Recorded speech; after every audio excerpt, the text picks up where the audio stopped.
Olá, pessoal. Boa noite. Olá, Argemiro. Você consegue me escutar? Boa noite, Caio. Boa noite. Igualmente, Cláudio, você consegue me escutar também? Sim, perfeitamente. Excelente. Então, muitíssimo obrigado por vocês estarem aqui. Nós estaremos realizando um desenvolvimento aqui de suporte, onde que vamos estar abrangendo duas questões extremamente importantes. A primeira seria a questão de desenvolvimento de vocabulário, e a segunda questão é o desenvolvimento listening, que abrange não só a avaliação IELTS listening, mas igualmente o desenvolvimento de capacidade de interpretação do inglês falado, algo que é muito, muito importante. Não é? Agora, é óbvio que naturalmente vamos dar um enfoque maior no desenvolvimento desta capacidade de interpretação do inglês falado em um contexto IELTS. Olá, Neymer, boa noite. Boa noite, Caio. Tudo bem? Você está conseguindo me escutar sem problemas? Sem problemas. Excelente. Obrigado pela oportunidade. Não, claro. Obrigado você também por estar aqui comigo, Neymer. Todos estão conseguindo ver sem problemas a tela que eu estou aqui compartilhando, que no caso seria esta folha em branco que será o nosso quadro hoje? Sim, sim. Todos sem problemas, não é? Excelente.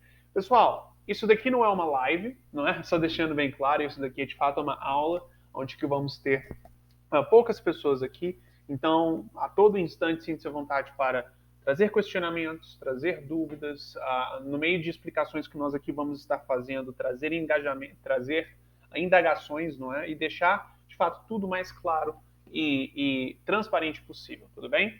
Então, tendo visto o feedback que eu recebi de vocês com relação às dificuldades que nós temos que estar administrando para hoje, a primeira questão que foi traga para mim foi a questão de vocabulário, não é? Desenvolvimento de vocabulário. Desenvolvimento de vocabulário.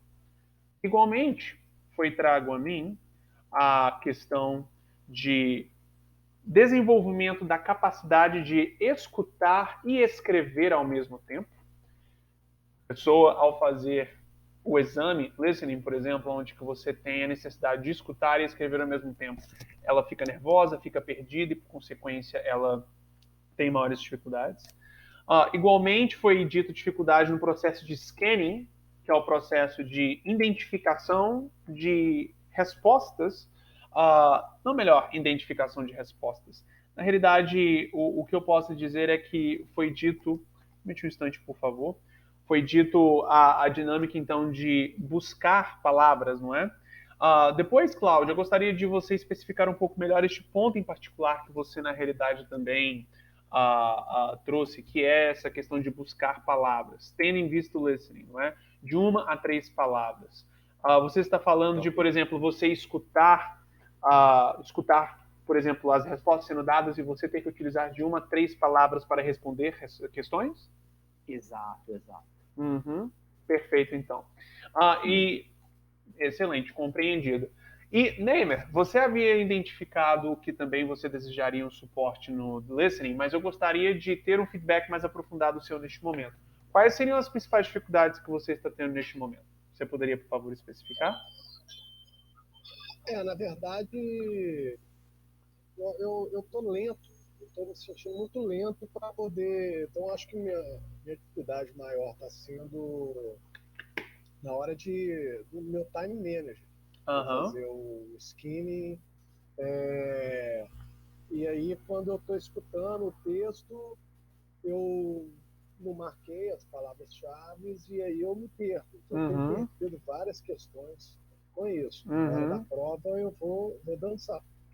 Então, entendo. Então, na realidade, você está falando do exame listening, não é? Porque você não vai estar escutando a um texto, você está falando do exame listening, que será uma interação no qual você vai estar escutando. E você está, então, com dificuldade em definir palavras-chave nas questões? Exatamente. Aqueles 30 segundos que eu tenho para ler, antes de escutar a parte do áudio, né? Sim. Eu estou tendo dificuldade em me preparar ali para na hora de escutar o áudio eu ir direto já nas respostas. Perfeito. Principalmente aquelas questões de mapa. Entendi. Excelente. Perfeito. Você só poderia repetir essa última questão que você disse, principalmente aquelas questões Aquelas questões de mapa, né? Sim. aquelas são as que mais me pegam. As que Perfeito, excelente, muito bem.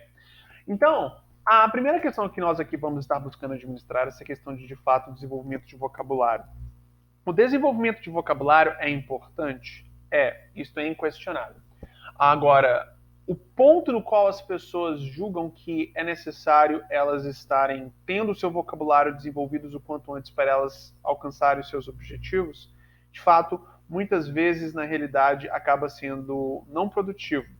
Ao ponto de que elas pensam, ou pelo menos é isso que elas têm em mente, mesmo que ainda de forma não muito clara, mas o que elas têm em mente quando o assunto é o inglês bem falado?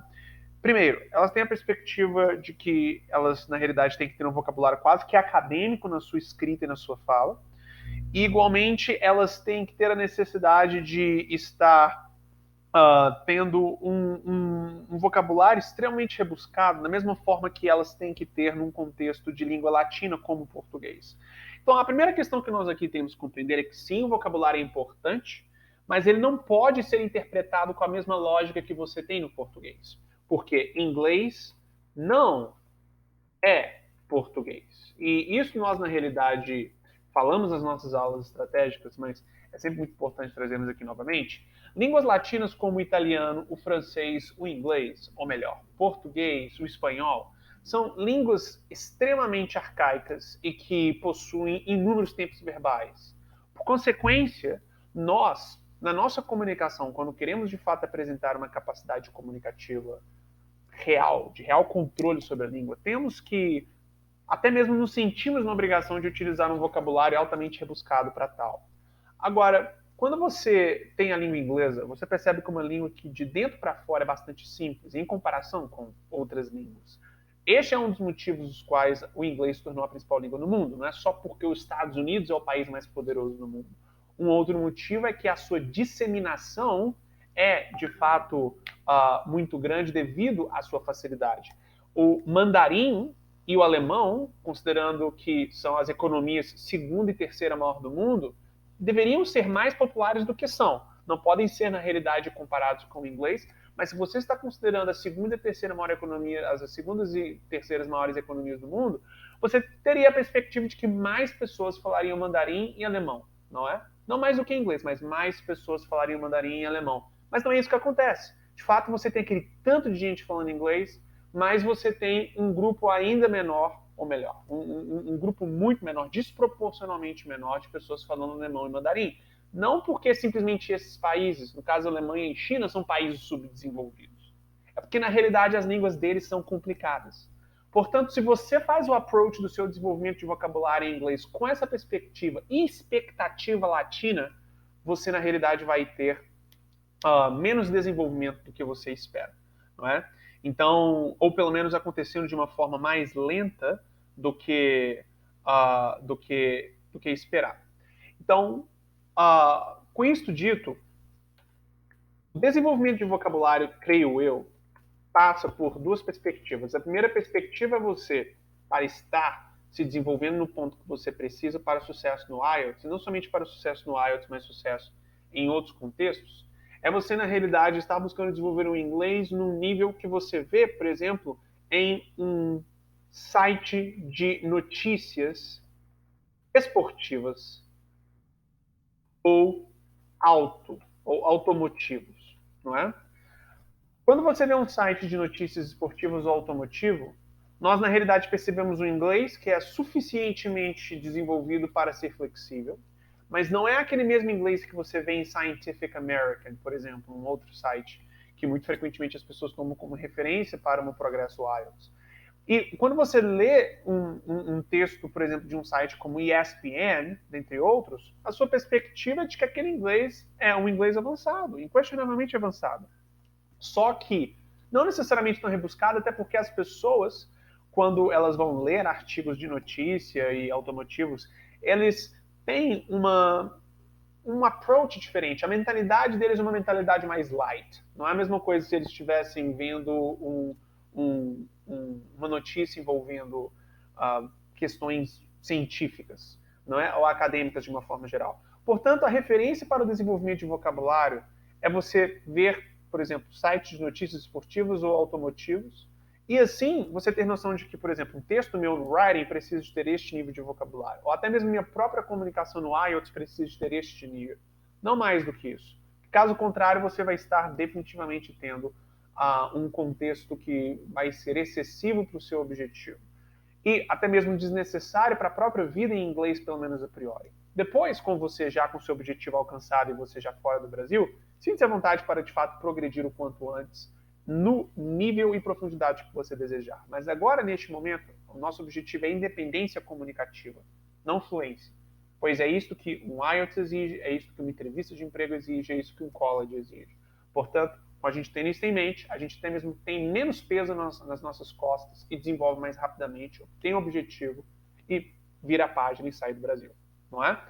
E um local muito bacana para você obter vocabulário, talvez até mesmo mais complexo, caso você deseje, mas de uma forma em que você tenha real precisão, porque esta é a questão do vocabulário. As pessoas ficam falando, eu quero aprender a utilizar o Present Perfect Continuous ou Present Perfect nas minhas produções escritas, por exemplo. E isso é interessante, se você saber fazer com precisão, Agora, caso você vai ver a produção de muitas dessas pessoas, as produções escritas, elas estão até mesmo esquecendo de escrever a conjugação apropriada na terceira pessoa do singular. Elas ainda escrevem, por exemplo, she eat pizza, sendo que a forma apropriada é she eats pizza. E isso é uma questão fundamental. Diga de passagem, muito mais básica, mas igualmente muito mais importante do que um present perfect, como, por exemplo, she has been eating pizza. Até um erro como este, she eat pizza, te faz perder mais pontos no IELTS Writing do que erros em estruturas mais avançadas, porque ela é mais fundamental. E, por consequência, você ter um fundamental altamente preciso é muito mais importante do que um vocabulário bem rebuscado, mas com mais imprecisão. Agora, para você, na realidade, ter este equilíbrio entre precisão e vocabulário, um local muito bacana para você estar, de fato, encontrando opções para você é este site chamado How to Spell, onde que você tem basicamente infinitos exemplos aqui e exercícios de spelling para os mais variados níveis, não é, comunicativos. Estamos aqui falando de intermediário, básico, avançado, e você obtendo vocabulário através de exercícios de spelling mantém a precisão e, por consequência, não tem aí o problema que muitos têm, que é buscar um vocabulário alto demais, mas esquecendo do fundamental. E aí, no final das contas, é inclusive bem pior para elas. Então, a referência é site Notícias Esportivas Automotivos, caso você, na realidade, deixa eu somente, na realidade, corrigir aqui, automotivos, caso vocês queiram, de fato, definir um nível de vocabulário necessário para os seus objetivos. E um processo de obtenção de vocabulário, mas com alta precisão, é através de exercícios de spelling, como este site How to Spell, que eu acabei de colocar no chat. Então, antes de prosseguirmos, alguma dúvida ou questão sobre este ponto que eu trouxe?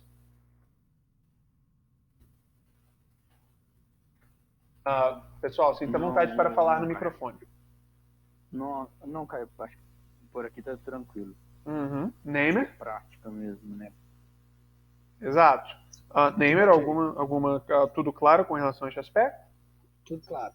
Excelente. Então, a próxima questão que eu gostaria aqui de abranger com vocês, também traga, foi o processo de escutar e escrever ao mesmo tempo.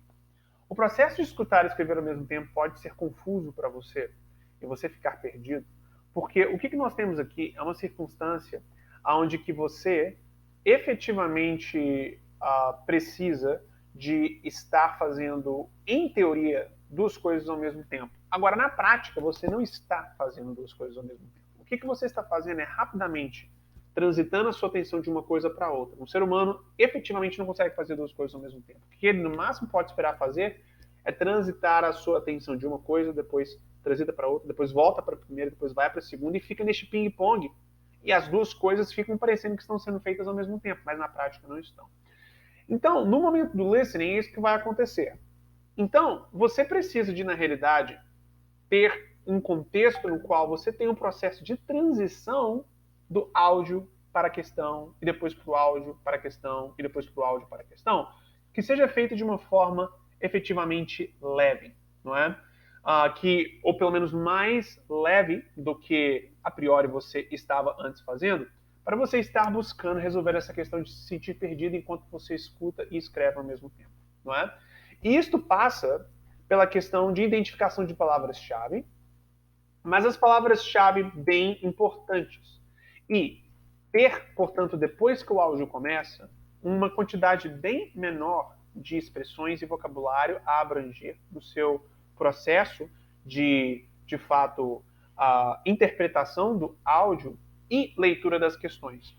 Porque se você, por exemplo, tem uma questão que ela tem um texto no listening, e aí você tem que completar essa sentença incompleta, e se você anteriormente não fez uma boa preparação antes do áudio começar, o que você vai tender a fazer ali, literalmente, enquanto o áudio está tocando, está relendo a questão, para assim você ter alguma referência enquanto o áudio está tocando. O problema é que, novamente, quando o seu foco está na releitura da questão enquanto o áudio está tocando, o seu foco não vai estar no áudio. E, por consequência, as informações vão estar passando, a sua atenção ainda não vai estar lá, e quando as informações críticas chegarem, você não vai estar com a atenção voltada para onde tem que estar, que é, no caso, o áudio.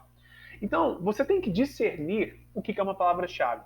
Até porque se você estiver fazendo tudo ser uma palavra-chave, por exemplo, caso você venha fazer uma rotina por listening e você fique destacando muito mais palavras como palavra-chave do que o ideal, vai ser na prática você relendo a sentença de novo, a questão de novo enquanto o áudio está tocando, dificultando então essa transição e até mesmo dificultando a sua atenção estar onde que ela deveria estar principalmente, que é, novamente, no momento do áudio.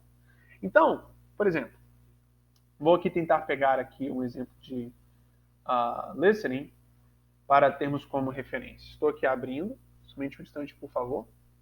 Isso daqui é uma questão muito comum que nós, na realidade, vemos estudantes fazendo quando eles estão executando o exame listening, um simulado listening, e nós estamos observando eles fazendo isso. Diga de passagem, vocês têm total possibilidade de fazerem isso, tudo bem? Nós agendamos um momento onde que você está fazendo o exame listening e eu observando. E a cada sessão, te dando feedback no seu processo de execução dele. Somente solicitar e eu estou à disposição para nós estarmos fazendo isso juntos, tudo bem? E uma questão que nós percebemos muito é isso. Compartilhando aqui com vocês aqui a modelo aqui. Inclusive, esse daqui foi a última aula estratégica listening que nós fizemos. Por exemplo, a pessoa ela tem que... Vamos aqui pegar uma questão que tem mais informação. Vamos aqui, por exemplo, pegar isso daqui. Não, vamos pegar uma parte 4. Vamos ver aqui. Tá. Vamos aqui pegar esse preenchimento de tabela aqui, pois aqui tem sentenças mais completas. A pessoa, quando ela vai se preparar para o áudio, o que ela vai estar fazendo, caso ela esteja fazendo o processo de preparação errado? Quando ela tiver os 30 segundos para se preparar, ela vai estar fazendo algo como assim, ó. Ela vai pegar isso aqui, come to, use center facilities.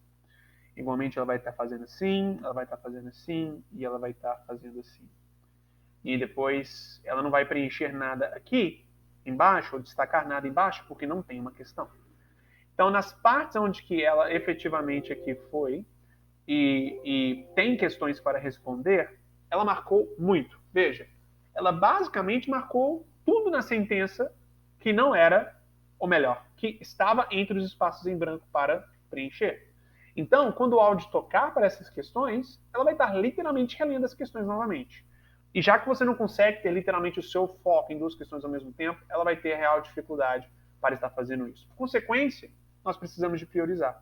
E o processo de priorização ele ocorre de que forma?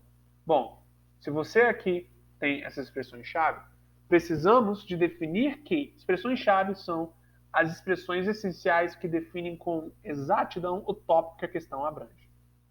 Então, temos aqui, always bring sport when you come to or use the center facilities. Então, always bring é definitivamente uma palavra-chave. Em especial, bring. Não é? Come to também. E no caso do opening hours, nós podemos dizer que 9 a.m. e 10 p.m. são palavras-chave relacionadas aqui ao opening hours e, portanto, logo depois a questão 16 vem. Então veja que prestar atenção de fato aqui agora, quando o áudio começa, eu estou não mais prestando atenção nas sentenças como um todo, mas estou prestando atenção em 1, 2, 3, 4 e 5 palavras. Não sentenças, palavras. E quando o áudio começar, portanto, a minha atenção vai estar nele, mas quando eu voltar às questões para respondê-las, a minha atenção vai estar não nas sentenças completas, mas nessas palavras bem reduzidas que eu destaquei como sendo palavras-chave. Agora, você realmente tem que inferir o que é uma palavra-chave. Por exemplo, aqui está dizendo, sempre traga sports, tananã, quando você vem para, tananã, ou usa as facilities, o espaço do centro. Bom, então, uma palavra-chave é o verbo bring e outra palavra é o come, não é? Quando você tem a pessoa, portanto, do áudio falando bring, no sentido de o que a pessoa tem que trazer, ou quando ela fala um sinônimo disso, você, na realidade, sabe que a resposta 14 está por vir. E, igualmente, quando a pessoa está falando do come, ou seja, o destino no qual, ou o local no qual ela tem que trazer essa coisa, e quando ela especificamente utilizar este verbo come, ou um sinônimo dele, você sabe que a resposta está por vir. Igualmente, quando ela estiver falando de opening hours, nós definitivamente também sabemos que quando ela estiver falando ou opening hours ou um sinônimo, a resposta 16 está por vir. Não precisamos, portanto, de reler as sentenças, mas nos focarmos nos contextos de bring, come e opening hours. E quando então reduzimos essa quantidade de informação a processarmos simultaneamente enquanto o áudio toca, quanto mais reduzirmos isso e mais específicos sermos, de fato, melhor para o nosso processo de estar prestando atenção no que realmente importa, que é o áudio. Tudo bem? Agora, realmente você tem que discernir o que é uma palavra-chave do que não é. E o processo de inferência é baseado no quê?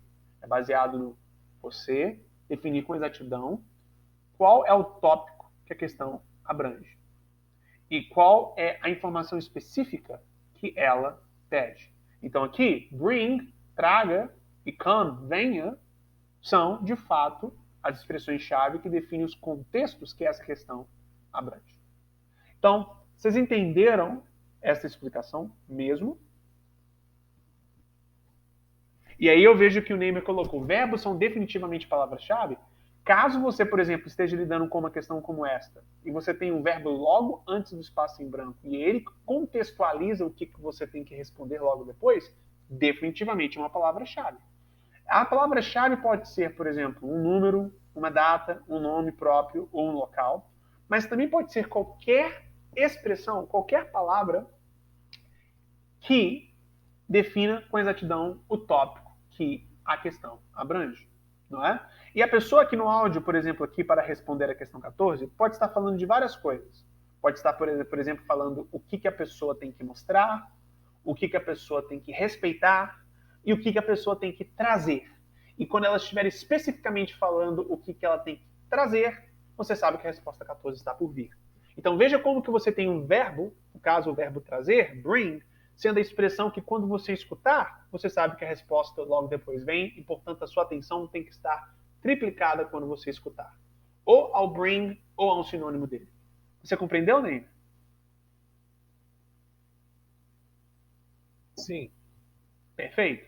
Então, a questão essencial para você ter a capacidade de escutar e escrever ao mesmo tempo é você reduzir a quantidade de palavras-chave que você define como sendo as expressões essenciais a serem prestadas atenção por você enquanto o áudio está tocando. Porque se você pecar pelo excesso, você se sente perdido. Porque o que você na prática vai estar fazendo, como dito, é literalmente reler as sentenças. E, já que você vai estar relendo as sentenças enquanto o áudio está tocando, o seu foco não vai estar no áudio, por consequência, você vai ter dificuldade de voltar a sua atenção para o áudio quando os momentos mais importantes com as respostas virem. Então, Cláudio, isso está claro para você? Tá sim, cara. Tá claro. Perfeito. Isso é simples, mas não simplório. Uma coisa é, de fato, você falar isso e explicar. Outra coisa é você aplicar. E é necessário, de fato, consistência e prática nisso. Mas no seu próximo simulado, a ação efetiva a ser tomada é, se necessário for, até mesmo desrespeite o tempo dado. Dê pause no áudio, não tem problema. seja mais seletivo nas palavras-chave, sendo mais específico sobre o que você vai prestar atenção nas questões enquanto o áudio está tocando. Tudo bem? Então, escutar e escrever ao mesmo tempo, a essência é ser mais seletivo no destaque de palavras-chave. Caso contrário, você simplesmente estará relendo as questões enquanto o áudio está tocando. E isso é muito prejudicial, não é? E lembrando, o que são palavras-chave? Palavras-chave nada mais são do que expressões específicas que definem com exatidão o contexto preciso da questão. E podem ser verbos, nomes, objetos, números, qualquer expressão que define com exatidão o contexto da questão que você tem que responder. Tudo bem? Excelente. Então, alguma dúvida ou questão antes de prosseguirmos?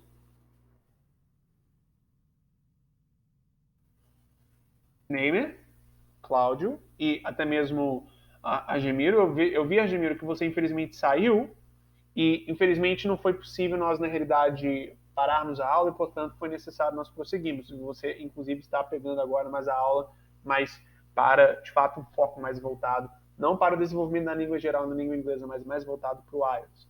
Mas agora, realmente lhe peço desculpas por isso, nós podemos até mesmo reagendar um outro momento no qual nós temos um outro encontro como este, sem problemas. Mas, pessoal, alguma dúvida? Tá tranquilo. Obrigado.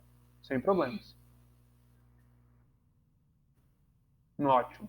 Bom, o que na realidade eu trouxe aqui abrange essa questão também de identificação de palavras-chave, não é? Palavras-chave são essas expressões específicas que definem com exatidão o contexto preciso da questão, não é? E não são todas as palavras da sentença.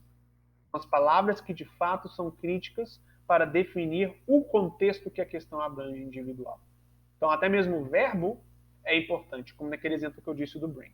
Tudo bem? E no que diz respeito aqui a estarmos lidando com rotina pre-listening? Bom, é óbvio que isso aqui faz parte do que nós já abrangemos, mas, mais uma vez, lidando com aqui uma avaliação real, compartilhando aqui a tela, somente um instante.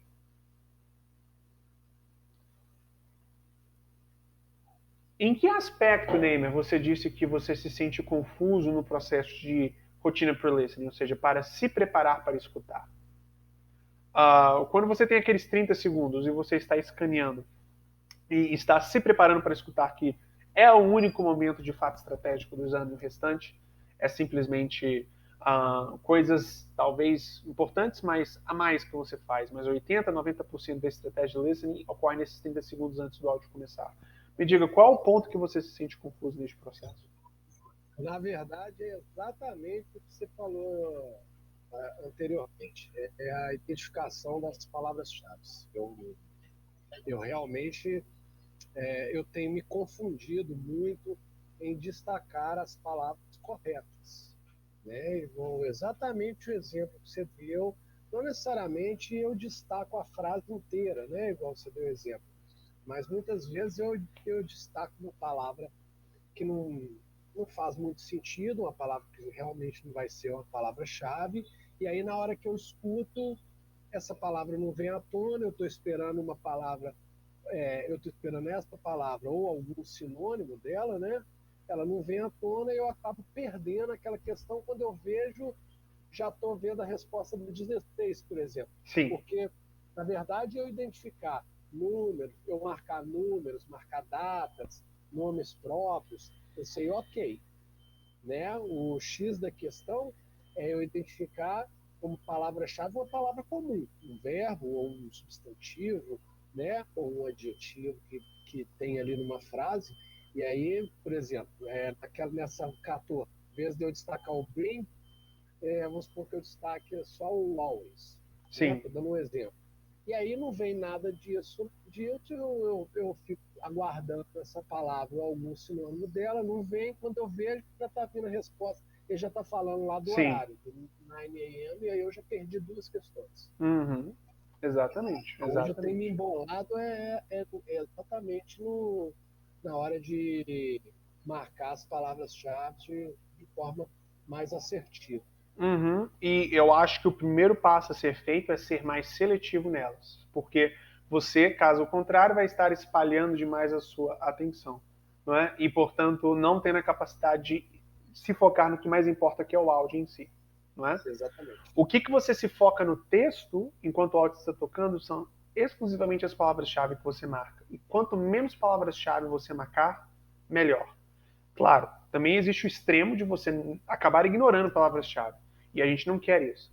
Mas se você está de fato tendo palavras demais como palavras-chave, isso já é um sinal de que você está pecando pelo excesso. E isso vai, de fato, causar problemas para você no momento da interpretação. Tudo bem? E bom, foi comentado também aqui a questão envolvendo a questão de mapa, não é? E questão de mapa é certo que você terá no IELTS, porque ela é uma questão básica para testar a sua capacidade interpretativa em uma situação cotidiana. Ela normalmente acontece na parte 2 do exame, onde que você tem um monólogo, e neste monólogo você tem a necessidade de ter essa pessoa te descrevendo informações em um contexto onde que você se encontra, como, por exemplo, um parque, um prédio de escritórios, um guia local explicando quais são os destinos de uma viagem que você vai começar a fazer, então ele lhe mostra o mapa, e você precisa, de fato, se localizar. E, bom, um primeiro ponto crítico para você estar fazendo é estar identificando o ponto de partida. E isto é muito importante porque, e muitas vezes, vamos aqui voltar aqui ao exemplo, a avaliação que temos aqui marcada. Em muitas avaliações, você tem um mapa, olha só como nós temos aqui, ó. Em muitas avaliações, você tem um mapa indicando algo como, por exemplo, you are here. Você tem uma seta indicando, por exemplo, you are here. Então, isto já é excelente, porque você vai ter todas as outras questões aqui, por exemplo, as questões 17, 18, 19 e 20, sendo descritas tendo em vista esse ponto de partida. Por exemplo, você vai ter no áudio as pessoas falando go straight ahead, go left to, go right to. Ok, vá para a esquerda, vá para frente, vai à direita. Em relação ao quê? Não é? Em relação ao ponto inicial. Sempre é relação ao ponto inicial. E quando você então tem a seta indicando, excelente. Mas ainda mais frequente você não tem uma seta indicando. E, portanto, é muito importante compreendermos isso. Nos primeiros 10 segundos do áudio, sempre o ponto de partida é dado. Sempre. Mas eu digo sempre porque, de fato, é sempre. Então, se você bateu 10 segundos da descrição e você não encontrou o ponto de partida, saiba, temos aí um problema. Porque você, na realidade, já teve ele sendo dito para você e você não escutou. Então, até mesmo na sua prática, se você quer fazer questão de praticar questões de mapa até o final e fazê-la de forma completa, sinta-se à vontade para que, se nos primeiros 10 segundos você não tenha escutado o ponto de partida inicial, volte o áudio. Tudo bem? O objetivo é nós treinarmos a nossa atenção para, em especial, logo no começo do áudio, identificarmos esse ponto de partida. Porque o restante da sua questão de mapa depende disso. Então, você define claramente esse ponto de partida e depois vai descrevendo o resto. Então, Neymer, você pode dizer que questões de mapa, no qual você se sente perdido e tem dificuldade, portanto, de identificar, vem porque você, às vezes, ou até mesmo mais frequentemente, nem ao menos escuta qual é o ponto de referência inicial que é dado? Sim, claro. Uhum. Quando eu falo que eu tenho dificuldade nas questões de mapa, é exatamente isso. Se eu fizer a questão, obviamente que se eu voltar, quando eu volto o áudio, aí realmente eu presto atenção mais e acabo me situando, né? Mas quando eu coloco para valer, vou fazer de uma vez só. eu me perco várias vezes. A maioria das vezes eu tenho me perdido e aí já passou o meu ponto de partida e aí eu começo a tentar. Eu vou tentar, eu vou indo mais no chute do que na lógica. Uhum, exato. E você, Cláudio, você tem tido facilidades em marcar, em encontrar este ponto de partida? Então, nessa questão de mapa, eu não tenho tanta dificuldade. Geralmente tem as respostas, né? Então, eu acho que desde a primeira vez eu fiquei bem atento a esse ponto, da onde parte, né? Então, eu consigo me localizar melhor nesse tipo de questão. O Uhum, meu problema é nas escritas mesmo. uhum. E quando você fala em identificação de duas ou três palavras, quais seriam exatamente a dinâmica de dificuldade que você tem sentido nesse tipo de questão? É que assim, por exemplo, ele fala, né, de 1 a 3 palavras Uhum, que você tem que preencher. E aí, o que está acontecendo? Muitas vezes eu até pego a palavra, mas às vezes eu estou colocando duas e é uma. Às vezes eu estou colocando, sabe, 3 palavras e são duas. hum, Sabe, tipo assim, então eu não estou conseguindo pegar exatamente, porque é de 1 a 3, né? Não quer dizer que é uma. Não uhum. quer dizer que é 3, né? É de 1 a 3 nesse caso, né? Porque quando é uma lá, quando eu falo one word, ok. Aí eu já sei que é uma só, beleza. Agora eu tô com um problema quando é 2 ou 3 palavras.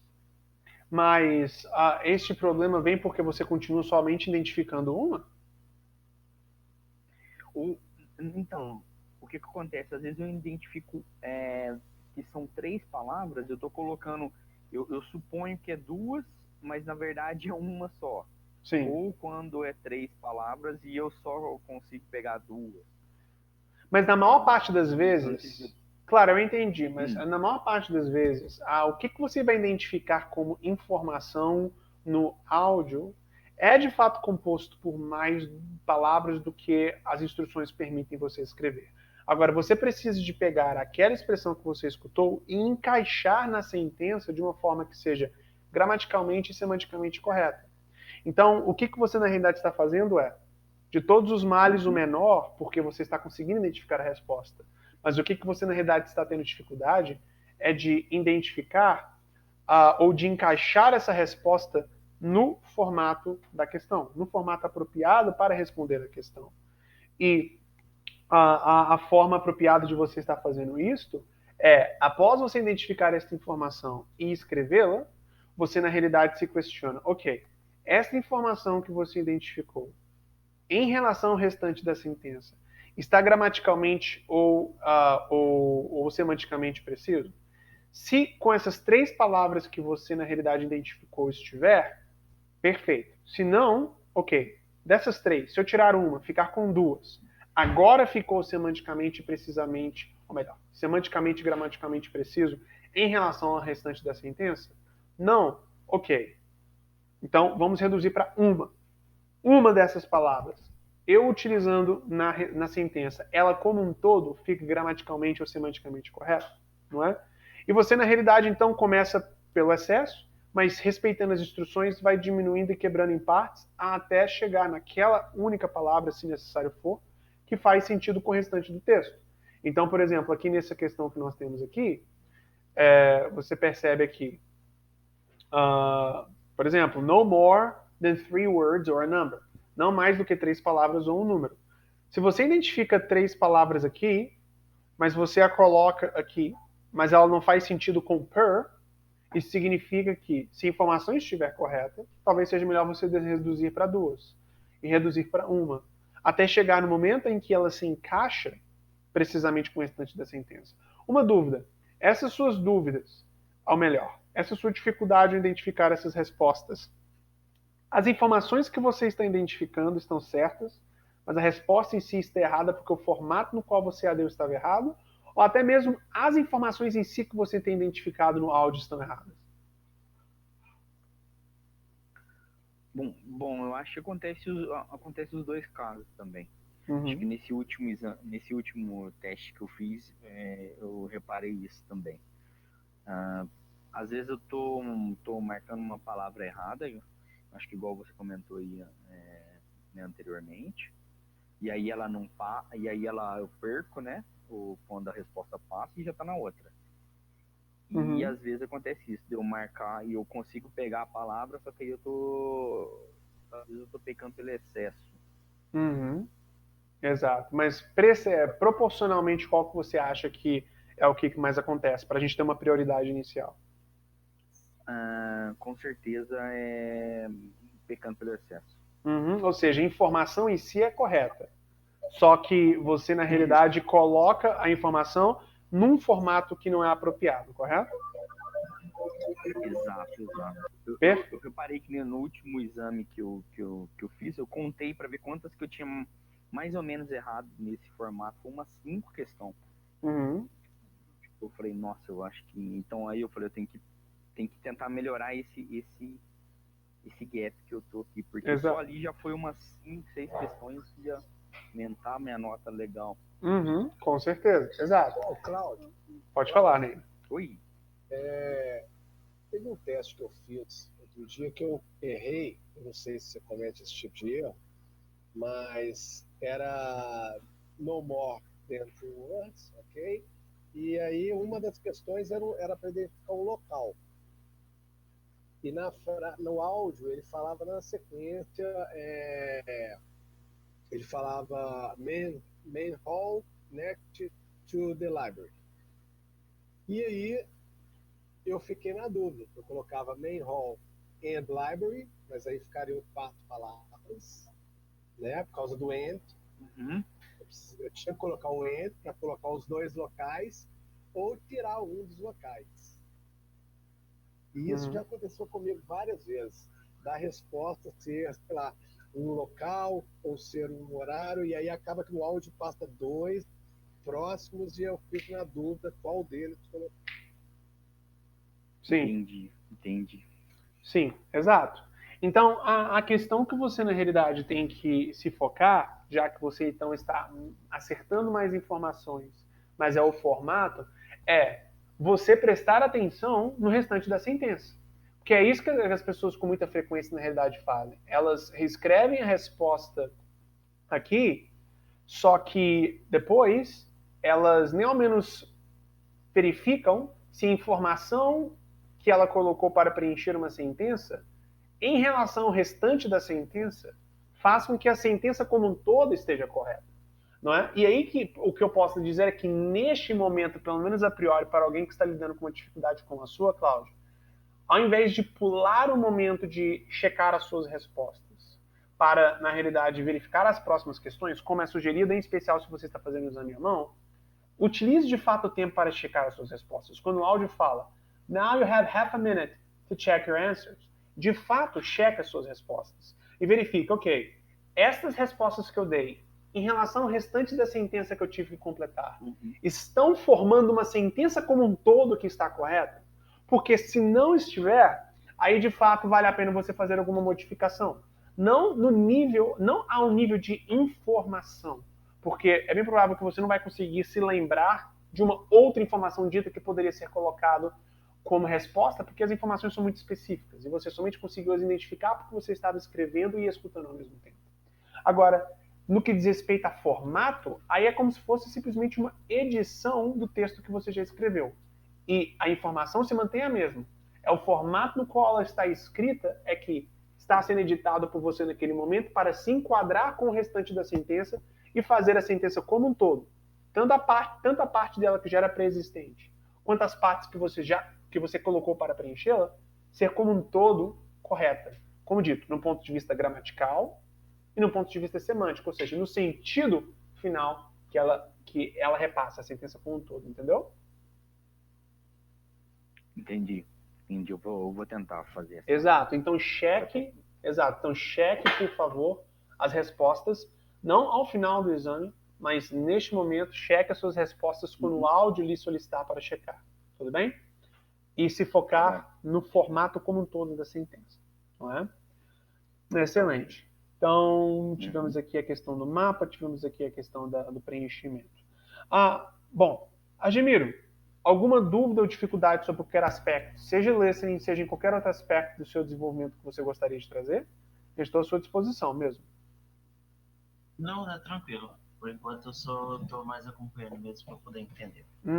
Excelente. Deixando bem claro que o que nós aqui estamos lidando é com teoria, porque a prática, ou seja, a realização dessas avaliações inclui isso e acontece nas nossas aulas estratégicas às sextas-feiras. Então aqui o que nós estamos buscando fazer é pegar esses gaps, esses pequenos gaps, para que a gente na realidade possa estar preenchendo, para que na execução em si você na realidade saia melhor. Esse é o objetivo dessas nossas aulas de suporte. Tudo bem? Bom, Neymer, alguma dúvida ou dificuldade adicional que você gostaria de trazer? Sinta-se à vontade para trazer mesmo. Alô, Neymer, você está me escutando? Neymer, eu não estou te escutando, tudo bem? Perfeito. Minha máquina travou aqui. Vou voltar agora. Está tudo tranquilo? Tudo claro? Não, perfeito. Cláudio, alguma dúvida adicional no qual você gostaria de trazer em qualquer aspecto? Uma dúvida aqui Sim. mais a respeito de evolução. Eu sei que é um tema, né, que depende muito, né, de cada um, né? Sim.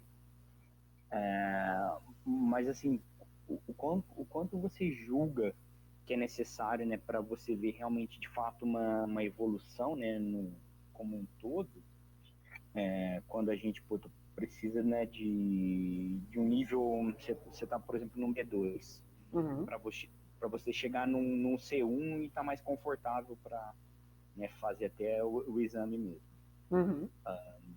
Né, respeitando todo, né, o cronograma de estudo e tal, né, você acha, você tem ideia de quanto tempo que seria? Porque eu acho que a gente fica meio ansioso também, né? Claro. Você não vê aquela evolução pra caramba, tô estudando pra caramba e parece que claro. eu tô quase no mesmo lugar. Claro. Não sei se os amigos compartilham desse Não, grupo. todos na realidade. Isto é mais regra do que exceção. Agora, a primeira questão que nós na realidade precisamos de compreender é: você se lembra do nivelamento que foi feito em você no começo do nosso desenvolvimento? Antes, inclusive, de você se efetivar?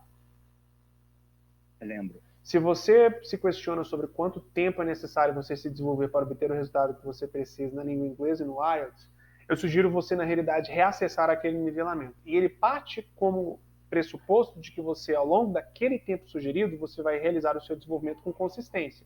Por quê? Se você simplesmente só vem à sala, e eu não estou falando que este é o seu caso, mas se você simplesmente só vem à sala a realizar o seu desenvolvimento, é óbvio que você vai ter um desenvolvimento mais lento, porque aquele desenvolvimento parte pelo pressuposto que você está realizando o seu progresso de forma consistente.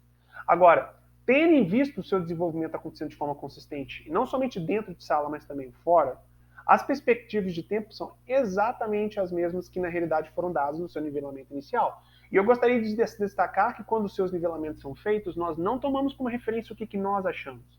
Nós tomamos como referência o que o IELTS define. Ou seja, o que o IELTS define? Bom, o IELTS define tomando como referência o que o padrão comum europeu define. Quando você realiza o IELTS, após você obter os seus resultados numéricos, você vai ter um nível do padrão comum europeu definido, tendo em vista a equivalência entre ele e o IELTS. E o que você encontrará é, de fato, por exemplo, se você obteve um 5.5, 6 ou 6.5, vai estar lá indicado também o nível B2 no padrão comum europeu, por exemplo. Então, o que o padrão comum europeu define? 12 semanas de desenvolvimento em um nível para você subir no próximo.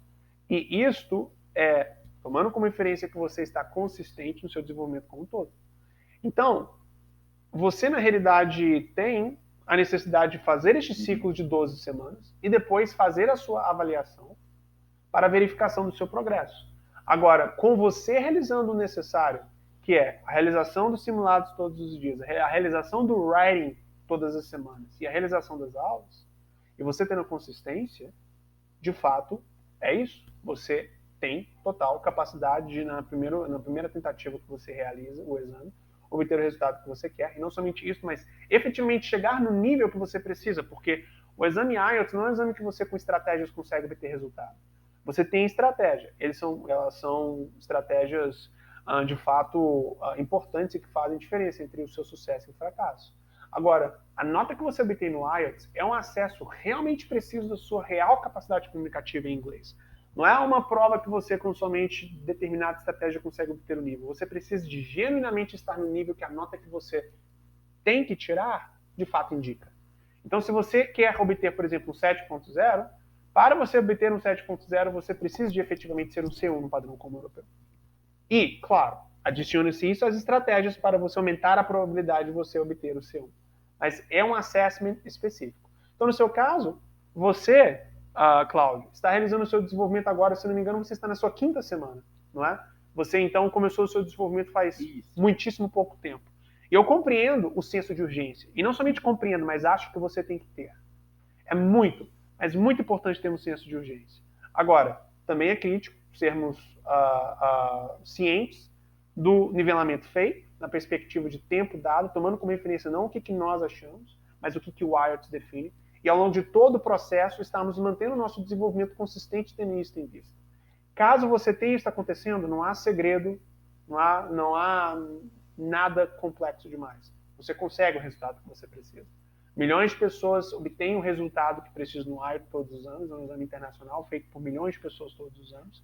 Inclusive, muita gente muito menos inteligente do que você, e até mesmo menos instruída. Então, a questão, 80% dela é consistência, mesmo. Mas não somente consistência em sala de aula, mas fora. Com você tendo isto, você tem o progresso de, em 12 semanas, eu subiria um nível no padrão comum europeu, e tem a perspectiva de tempo que foi dada para você, até mesmo antes de você se efetivar conosco, sendo devidamente realizada. Tudo bem? Não, tudo bem, cara. Excelente. Claro, perfeito. À vontade, Ney. À vontade. Eu não sei se você já decidiu, mas uma dúvida que eu tenho, que eu não consegui até hoje, se eu vou fazer a prova pelo computador ou a mão. Sim. Realmente, o writing pelo computador, na minha opinião, é muito mais prático. Agora, o reading e o listening na mão, pelas aulas do Caio, me parece ser muito mais eficaz, né, Caio? Isso, na realidade, eu acho que é uma questão estratégica a ser escutada, ou melhor, ser definida, tendo em vista qual o exame que você mais precisa de notas. Se você, na realidade, vem a fazer o seu exame, venha a ter o seu exame acontecendo, e você precisa de ter a avaliação com mais pontos sendo listening, o que eu posso dizer é que, de fato, faz diferença você, na realidade, conjecturar a hipótese de você fazer pelo computador, ou melhor, à mão. Porque você realmente tem bem mais precisão quando você está fazendo o exame à mão, pelo menos para a maior parte das pessoas, ou pelo menos para a maior parte das pessoas que são como eu. Agora, se o seu objetivo é, na realidade, o writing como sendo o local onde que você precisa de mais pontos, aí, de fato, faz diferença você conjecturar a hipótese de realmente fazer pelo computador. Porque, inquestionavelmente, fazer o writing no computador é melhor.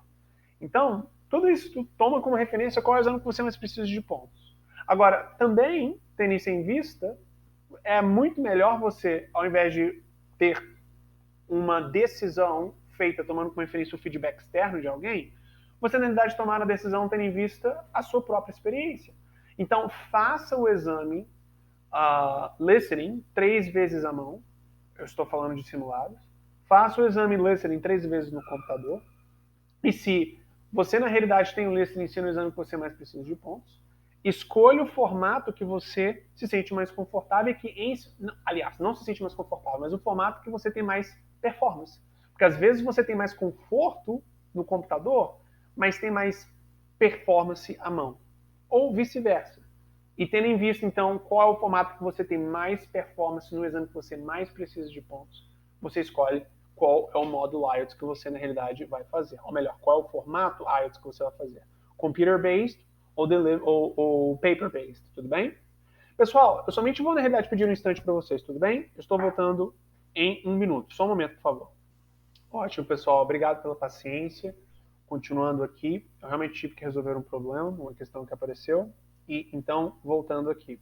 Vocês estão aí? Somente verificando? Sim? Excelente, perfeito. Então, Neymer, fui claro na minha explicação? Você escolhe qual exame fazer, tomando como referência a sua experiência pessoal, e a sua experiência pessoal fazer um exame que você mais precisa de pontos.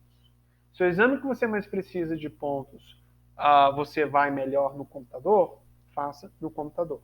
Se o exame que você mais precisa de pontos, você vai melhor à mão, faça à mão. Esta é a essência. Tudo bem? Beleza. Excelente. Agora, quando você entra no site do IDP, por exemplo, que é a organização que também desenvolve o IELTS e que oferece o IELTS computer-based, eles falam 90% das pessoas acham o IELTS no computador mais fácil. Sim, agora, 90% dessas pessoas estão tendo melhor performance no IELTS, porque achar algo mais fácil não necessariamente significa ter uma melhor performance. E nós, na realidade, temos isso acontecendo a todo instante aqui. Pessoas, na realidade, falando, para mim é mais confortável fazer no computador, não é? Perfeito. Agora, quando elas, na realidade, estão fazendo listening, por exemplo, por exemplo, que elas precisam de ponto, o que na realidade acontece é que elas se estagnam, né? Elas têm uma pausa no desenvolvimento, na progressão delas, e elas não sabem o porquê. Aí eu falo, você já chegou a fazer o exame alguma vez no formato à mão? Elas falam, não, nunca nem tentei porque eu nem consigo lembrar da última vez que eu escrevi algo à mão. Mas elas vão lá, fazem o exame à mão e na primeira tentativa elas, por exemplo, acertam 4 questões a mais. Isso já faz uma grande diferença na nota delas. Especialmente quando estamos falando de notas mais altas, como, por exemplo, o 8.0 ou 7.0 no IELTS Listening, que o CLB9 pede. Então, você definitivamente tem essas vantagens. Tudo bem? Ótimo. Alguma, então, dúvida ou observação sobre qualquer aspecto aqui trago? Não, vamos em frente. Ótimo. Pra mim também tá tranquilo, cara. Perfeito. Não, pessoal, eu sinto então que nós aqui, se vocês não têm nenhuma dúvida adicional, eu sinto que eu não preciso mais pegar do tempo de vocês mesmo, porque o objetivo aqui é realmente sermos bem específicos das suas necessidades e dificuldades. Eu sinto que eu abrangi tudo. Agora, vocês têm alguma outra questão que vocês gostariam de trazer? Sinto vontade para estar trazendo, para estar esclarecendo mesmo. Cara, eu vou ter mais uns exercícios aqui e depois eu te dou um feedback. Com certeza, muito importante. Mais preciso. Vou usar aqui. Se você puder, se tiver guardado aí aquele notepad aí, quiser mandar, ajuda. Você está falando das anotações que eu fiz aqui. Tudo ajuda. Perfeito, eu definitivamente posso estar enviando tanto para você quanto para o Cláudio. Então, Legal. alguma observação, Cláudio? Não, também é sempre um prazer estar com você, Neymer. Muito obrigado. Cláudio, nenhuma outra dúvida também adicional? Não, cara. Acho que por mim também tá super tranquilo, cara. Obrigado Excelente. pela aula aí. Perfeito. Então, pessoal, muito obrigado então pela atenção de vocês. E a gente então se vê numa próxima aula de suporte que ou eu oferecer para vocês ou vocês solicitarem sem problema.